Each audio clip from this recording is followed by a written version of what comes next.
So I'm with, say your name again? Jill Ferguson. Jill. So your sign definitely stood out. We have Dear Joe and Kamala, Bernie Matters. And tell me what's behind that sign, because obviously Bernie, I call it hostage videos, seeing him with Biden. It's not pleasant. Why did you want to get across that Bernie here matters? Because he doesn't stop trying. He could just walk away from this whole thing, and he's been screwed over by the DNC twice. Our democracy is hacked, stolen elections, and he keeps fighting for us. He keeps talking to Joe, talking hopefully now to Kamala, and he matters.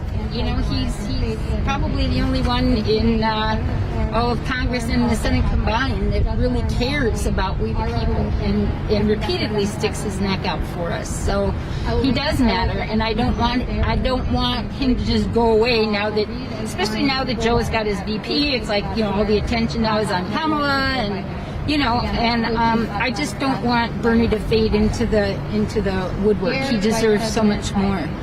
And he was on Meet the Press this morning, and he's kind of been talking this talk that, listen, is this my, preferred choice? No. But right now, let's get rid of Trump, and then the next day, we'll fight Biden. But a lot of people feel like, you could fight Biden, but he's already telling you what he's going to do. He just picked this, sorry to the Harris people, she's basically Hillary Clinton, just a couple decades younger, different race. And he basically gave a middle finger to progressives by picking her. It's ironic. A Harris supporter was up there speaking at an anti-war rally, but she, as a senator, just voted against Bernie's bill to cut the Pentagon by 10%. So I understand people's mentality of getting rid of Trump, but how are we going to fight Biden when you're basically dealing with a Republican from the 1980s? He's a neoliberal. People need to know and look up videos on what a neoliberal is, because a neoliberal and a neoconservative are, the wings of the same bird. They both serve the corporation, not the people, and special interests, and repeatedly vote against us. I think I'm 67, and so I remember the day when look 35. Yeah, thanks, Jordan. I remember the day when a Democrat was a Democrat. Now, if you're a progressive, that's what I consider a Democrat. But, these moderate Democrats are Republicans. They're, and people really need to know what a neoliberal is, because it's so far from progressive. It's ridiculous. And this whole thing, vote blue no matter who, I really struggle with it. I really, really struggle with it. And I won't know until the day, literally, how I'm going to vote. I'll probably have to, if I do vote for Biden, I'll have to have a bottle of rum runners first, and then come home and take an Ambien and put myself out for a few days. Literally, because it's troubling, because being 67, I have COPD, I have health problems. This could be my last presidential election. I don't know that. And so I'm really struggling with voting for him, because it goes against everything I believe in. I've been a peace activist since I was 12 with the Vietnam War. And I've waited my whole life for a revolution. And Biden and Harris is not a revolution. And so the vote blue no matter who is ludicrous to me. I'm a pro-choice voter. In other words, my choice, not the DNC's choice. Not Nancy Pelosi or Schumer or Tom Perez or Debbie Wasserman Schultz. No, I don't want your choice. I want my choice, and I'm real angry that twice it's been taken away from us. And speaking of, just to give you guys an update, Debbie Wasserman Schultz, the primary is tomorrow. Her primary against Jennifer Perlman is tomorrow, so God willing, we'll get rid of her. I wanted to ask you, and make sure you press that like button, thumbs up right under the live stream, subscribe if you haven't. I wanted to ask you, to me, I have like a very deja vu feeling from 2016. I know Trump's trying to destroy the post office, and that's totally disgusting, but Hillary Clinton's campaign basically took for granted progressives by choosing Tim Kaine. They courted moderate Republicans. I remember her trying to get like Jeb Bush's donors and Republicans, never Trumpers, to come over to her. And Biden literally has John Kasich speaking on the same night as Bernie. I mean, in a sane world, John Kasich, if there were no Trump, is an extremist Republican. He tried to kill labor unions in Ohio. He tried to shut down Planned Parenthood. He, never seen a tax cut for the rich people he doesn't love. He's getting more time probably than any progressive. You got Michael Bloomberg speaking. I mean, Buttigieg. AOC had to beg for a minute. Andrew Yang has to tweet to get on. Yeah, it's just, it seems to me like they truly believe that they could win by courting these moderate Republicans and forgetting people like you. Exactly. That's exactly right. And I feel extremely, unimportant. It doesn't matter. It just doesn't matter. They just don't care. And that's the hardest thing, is they just don't care. And it's funny because living here in Milwaukee, I said back in December, and this was before COVID, anybody even knew about COVID, I said, there isn't going to be a convention. I knew it. I just knew it. I said, there's not going to be a convention here. Oh, you're crazy. I said, mark my words. I said, I'll bet you. I will bet you there will be no convention. I don't know how it's going to happen, but there will be no convention. And then I also said, by April, they will have Biden in place. And they and just throw Bernie under the bus. And again, it's just the whole neoliberal agenda. The media, I used to like watching The View, and now I can't stand it. The View of who? Your handlers, clearly.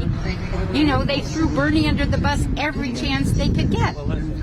I love Whoopi Goldberg in Sister Act, but she was not very sisterly to Bernie. No, not she at all. acted like Bernie is some extremist and disrespectful to women and all these things. It was just a pattern of the corporate media, mostly rich people, ranting about. I can't even watch it now because it's all I think of. Even though I'd like to know what's going on with the Black Lives Matter movement, and maybe talk about that. I have real trouble watching that show anymore because I heard them throw Bernie under the bus every chance that they could. And, it's clear the agenda here, throwing Bernie out as soon as possible, ASAP. I mean, Iowa, what a joke. What a joke. What an absolute joke. I did canvassing in Iowa. Our group did canvassing in Iowa. And every house I went to, the people were going to vote either for Biden or Bernie. Every house I went to, not one said Buttigieg. So then when they were like, oh, Buttigieg won, I'm like, oh my God, I can't even believe this. I'm knocking on doors and not one person said they were going to vote for Buttigieg. So I don't know, it's rigged, it's hacked, it's so sad. It's just so sad. I mean, this is it. I just feel like, like I said, I don't know if I'm going to vote. I'll vote down ballot, but I don't know about the president thing. What do you think? Because I tell my viewers, vote whoever you want. I'm not going to tell people how to vote. But when Biden says we need to restore the soul of democracy, I don't particularly know what that means because to me we haven't had a democracy for a very long time. No. I think Donald Trump is terrible. Don't get me wrong, but he literally told donors nothing is going to change if I'm president. He recently told Wall Street donors, I think corporate America needs to be reined in, but I'm not proposing anything for that. Right. I mean, these are his words. He literally, an article came out this morning that they're already talking about possibly moonwalking on the public option. He said Obamacare with the public option. We're in a pandemic. We're in a pandemic, and he still won't even give lip service to Medicare for all. So I feel like this whole notion that getting rid of Trump, democracy is back. You know what? It's going to be a big deal to get that guy out of office anyway. I think he's probably going to declare martial law. And I agree with Michael Moore. He's not going anywhere. He's not going anywhere. My friend just told me she heard about something on TV today where there's you probably know what it is. There's some kind of act that even most of Congress doesn't know. Did Trump what is that? She was just telling me my fiance's father just emailed it to me, but I didn't have time to look. Okay, it's an act that a lot of people don't know about.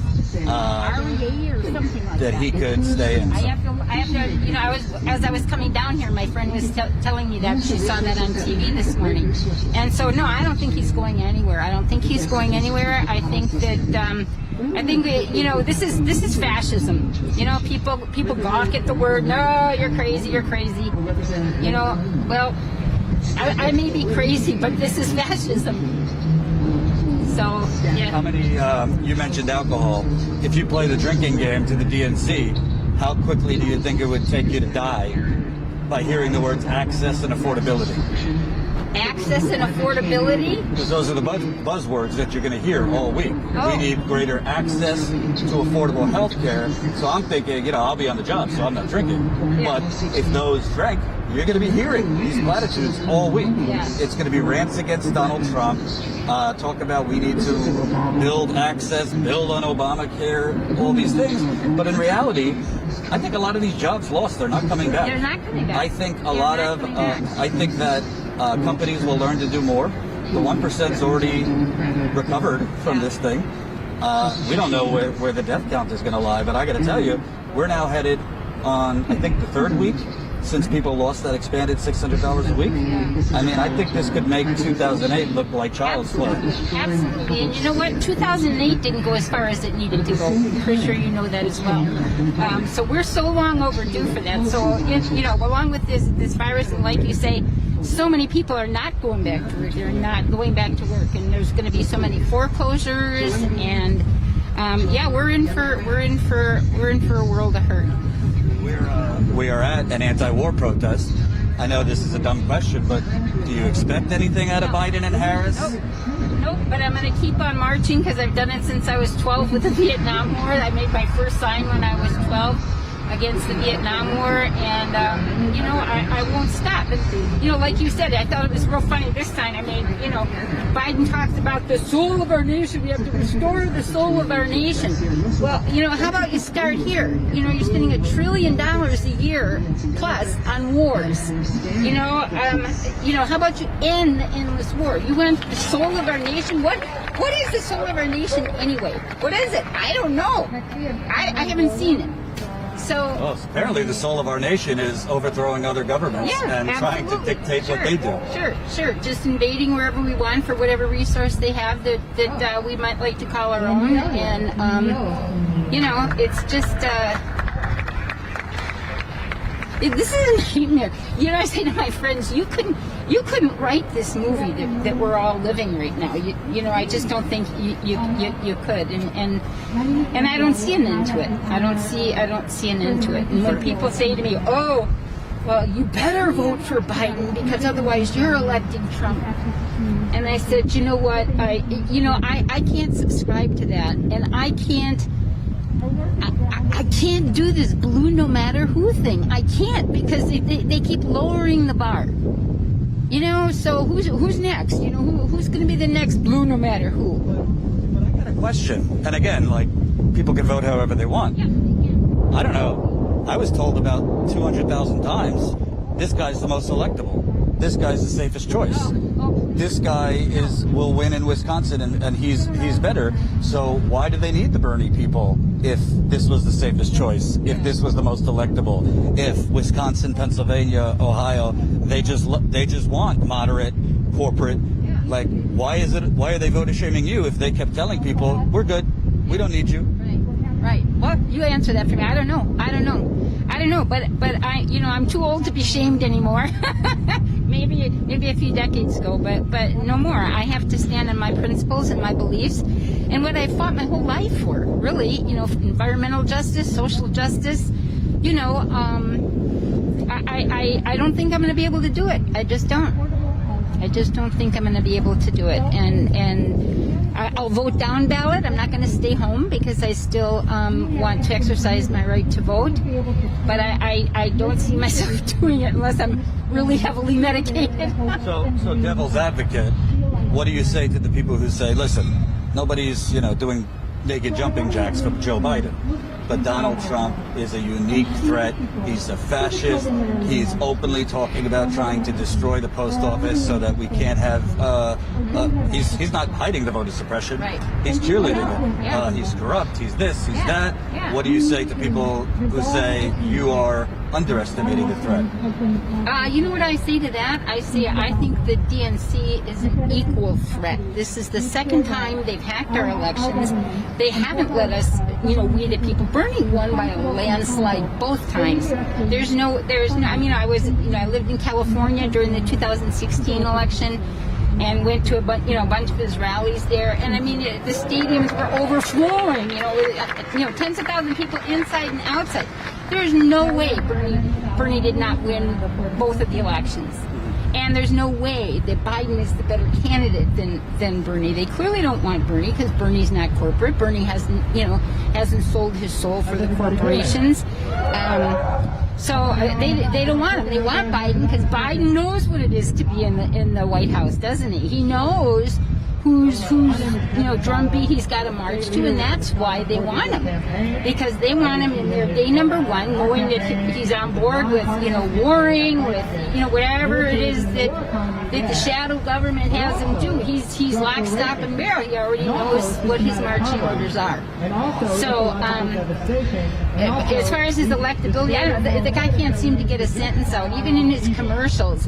It's like they have to piece together words from different things to make one sentence.